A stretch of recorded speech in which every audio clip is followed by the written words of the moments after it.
ముందుగా నిన్న చాలా ట్రాజిడిక్ ఇన్సిడెంట్ జరిగింది కర్నూలుది. అందరం కర్నూలు ఇన్సిడెంట్లో లైఫ్స్ కోల్పోయిన వాళ్ళ కోసం ఒక్క 2 మినిట్స్ మౌనం పాటిద్దామని కోరుకుంటున్నాను.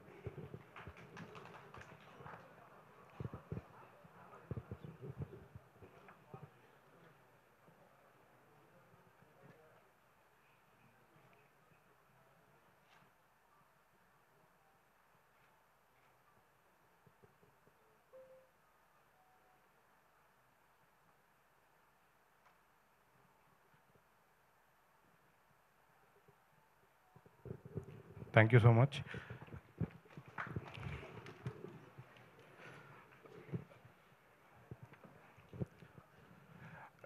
నా గురించి తెలిసిన వాళ్ళకి నేను తెలుసు, కానీ చాలామందికి నేను తెలీదు. సో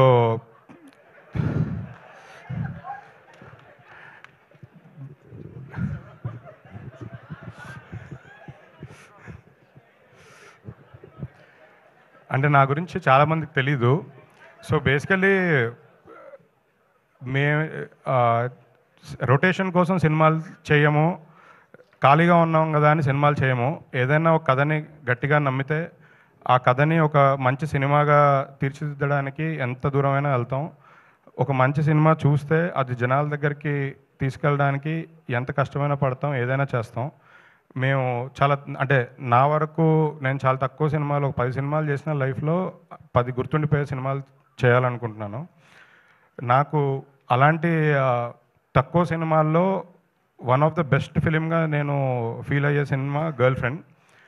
ఈ సినిమా కథ విన్నప్పటి నుంచి ఈ సినిమాతో జర్నీ ట్రావెల్ అంతా నా లైఫ్కి ఎప్పటికీ మర్చిపోలేని బెస్ట్ ఎక్స్పీరియన్స్. అంటే కొన్ని కథలు చెప్పడానికి గర్వపడాలి.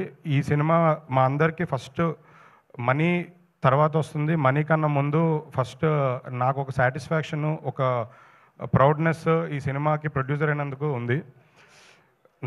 నా దగ్గరికి కథ ఫస్ట్ నన్ను నమ్మి నాకు చెప్పి నాతో చేయించిన రాహుల్ గారికి నేను ఎప్పుడూ రుణపడి ఉంటాను. అంటే కొన్ని సినిమాలు దొరకడం అదృష్టం. ఆ అదృష్టం నాకు కలుగజేసినందుకు first thank you so much. Rahul గారితో నాకు ఈ లాస్ట్ 5 ఇయర్స్గా చాలా మంచి జర్నీ ఉంది. క్లోజ్ ఫ్రెండ్స్, క్లోజ్ బ్రదర్స్ కన్నా ఎక్కువ. తను నమ్మిన కంటెంట్, తను చెప్పాలనుకునే కథ, తను తీయాలనుకున్న సినిమా సపోర్ట్ చేసి తీయించాము. సో దానికి మేము చాలా హ్యాపీగా ఉన్నాము. అండ్ తను తీసిన కంటెంట్ మీ అందరు త్వరలో చూస్తారు. దాని తర్వాత కంటెంట్ గురించి మీరు అందరూ తప్పకుండా మాట్లాడతారు. మేము ఇంకా ప్రౌడ్ ఫీల్ అవుతామని నమ్మకంగా ఉంది. ఈ కథ రష్మిక గారికి చెప్పిన తర్వాత రష్మిక గారు సినిమా చేయడానికి ఒప్పుకోవడం మా ఫస్ట్ సక్సెస్. రష్మిక గారు లేకపోతే ఈ సినిమా లేదు. ప్రాబ్లం మేము వేరే వాళ్ళతో చేయలేమేమో ఈ సినిమా. ఈరోజు ఈ సినిమా కంప్లీట్ చేసుకొని ఇక్కడి వరకు వచ్చామంటే వన్ అండ్ ఓన్లీ రష్మిక గారి వల్ల. ఆవిడ సపోర్ట్ నేను ఎప్పటికీ మర్చిపోలేను. చాలా ఇంపార్టెంట్ థింగ్ ఒకటి షేర్ చేసుకోవాలని ఒక 1 ఇయర్ నుంచి నా మైండ్లో ఉంది. ఆ సందర్భం నాకు రాలేదు. ఈ కథ విన్న తర్వాత రష్మిక గారు ఓకే చేసిన తర్వాత నేను రష్మిక గారు మేనేజర్ని 2 days ఫాలోఅప్ చేశా కలుద్దామని. సో బేసికలీ రెమ్యూనరేషన్ మాట్లాడదామని. 2 days తర్వాత మేనేజర్ పెద్ద రెస్పాండ్ అవ్వట్లేదు. సో నేను రష్మిక గారి దగ్గరికి వెళ్ళాను. వెళ్తే ఆవిడ ముందు ఈ సినిమా తీయండి, సినిమా రిలీజ్ అయిన తర్వాత నాకు రెమ్యూనరేషన్ ఇవ్వండి, ఈ సినిమా నేను రెమ్యూనరేషన్ రిలీజ్ తర్వాతే తీసుకుంటాను, నాకు ముందు ఏమీ వద్దు అని చెప్పి మాకు ఒక కాన్ఫిడెన్స్ ఇచ్చి మమ్మల్ని ఇంత డ్రైవ్ చేశారు, ఇంత దూరం తీసుకొచ్చారు. సో అంటే ఒక సినిమా ఆ మాట మాకు చాలా పెద్దది. అంటే ఒక కథని ఎంత నమ్మారు, ఒక సినిమా మమ్మల్ని మా మీద ఎంత నమ్మకంతో మాకు ఈ అవకాశం ఇచ్చారని నేను చాలా హ్యాపీ ఫీల్ అవుతున్నాను. సో నేను నిజంగా అసలు అంటే చాలామంది స్టార్స్ ఉంటారు. ఈ సినిమా షూటింగ్ మేము ఎలా చేసామంటే రష్మిక గారు బ్యాక్ టు బ్యాక్ పుష్ప 2 వేరే ఫిలిమ్స్ అంటే Bombay, Hyderabad back to back shootings జరుగుతున్న టైంలో ఆ గ్యాప్లో మేము ఈ సినిమా చేసాం. అంటే మా సినిమాకి డేట్స్ ఇవ్వడం కోసం రష్మిక గారు ఆల్మోస్ట్ 2-3 months సరిగ్గా నిద్రపోలేదు. అంటే 2-3 అవర్సే నిద్రపోయారు పర్ డే. నైట్ అంతా పుష్ప 2 షూటింగ్ చేసి నైట్ 2 o'clock ప్యాకప్ చేసుకున్న తర్వాత మార్నింగ్ 7 o'clockకి మా సెట్లో విత్ మేకప్ ఉన్నారు. వేరే సినిమా కోసం ఫారెన్ వెళ్ళి షూటింగ్ కంప్లీట్ చేసుకొని ఫ్లైట్ హైదరాబాద్లో 4 o'clock ల్యాండ్ అవుతే అక్కడి నుంచి అన్నపూర్ణ స్టూడియోకి వచ్చి డ్రెస్సింగ్ రూమ్లోనే రెస్ట్ తీసుకొని మళ్ళీ 8 o'clockకి మా సెట్లో రెడీగా ఉన్నారు. అంటే ఇలాంటి థింగ్స్ చేయడం, అంటే ఇలా వర్క్ చేయడం, ఈ డెడికేషన్, ఈ హార్డ్ వర్క్ చాలామంది స్టార్స్ ఉన్నా అందరిలో ఉండదు. సో ఇది నాకు నిజంగా అనిపించే real difference between real star and so called other Bollywood stars. అంటే తను pan India star, but still ఇంత డిఫరెన్స్ ఈ మధ్యకాలంలో అసలు నేను చూసి ఫస్ట్ షాక్ అయ్యాను. మా సినిమాకి తను ఇచ్చిన సపోర్ట్, తను మా సినిమాకి రియల్ హీరో, మా అందరి హీరో.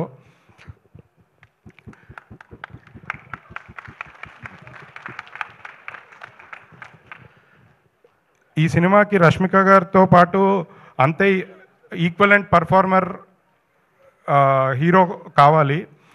మేము చాలామందిని చూసాము. మాకు దసరా తర్వాత మాకు ఒక జెమ్ డైమండ్ దొరికారు, అది దీక్షిత్. అంటే ఈ సినిమా తర్వాత దీక్షిత్తో తెలుగులో కంటిన్యూస్గా సోలో సినిమాలు వస్తూనే ఉంటాయి. నెక్స్ట్ 10 years సినిమాలు చేస్తూనే ఉంటారు తెలుగులో.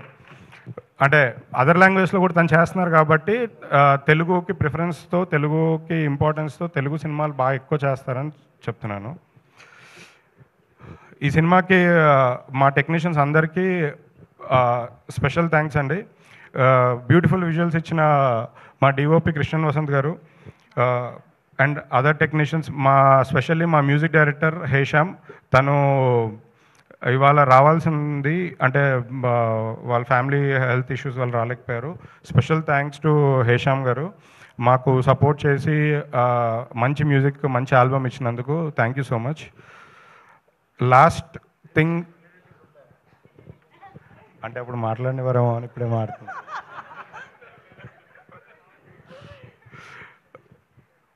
నాకు గాడ్ ఫాదర్, మా అందరికీ ఆయనే ఇన్స్పిరేషన్, అరవింద్ గారు.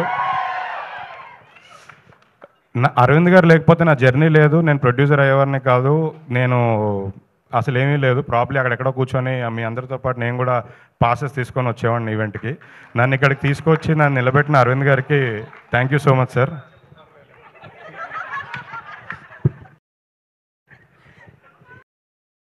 ఇదైతే ఎంతసేపైనా చెప్పొచ్చు సార్. దాని thank you so much Dheeraj గారు. అండ్ చెప్పాను కానీ బంచ్ కాదు, నాకు బ్రదర్స్. నన్ను ఈ సినిమా జర్నీలో ఫస్ట్ నుంచి, సినిమా కాదు దీని ముందు సినిమాల జర్నీ నుంచి కూడా నాకు సపోర్ట్ చేసిన మా వాసు గారు, ఎస్కేఎన్ గారికి స్పెషల్ థ్యాంక్స్. అంటే వాళ్ళని నేను ఎప్పుడు గెస్ట్లుగా ఫీల్ అవ్వలేను. సో లేదన్న ఆప్షన్ లేదు. Thank you so much Dheeraj గారు.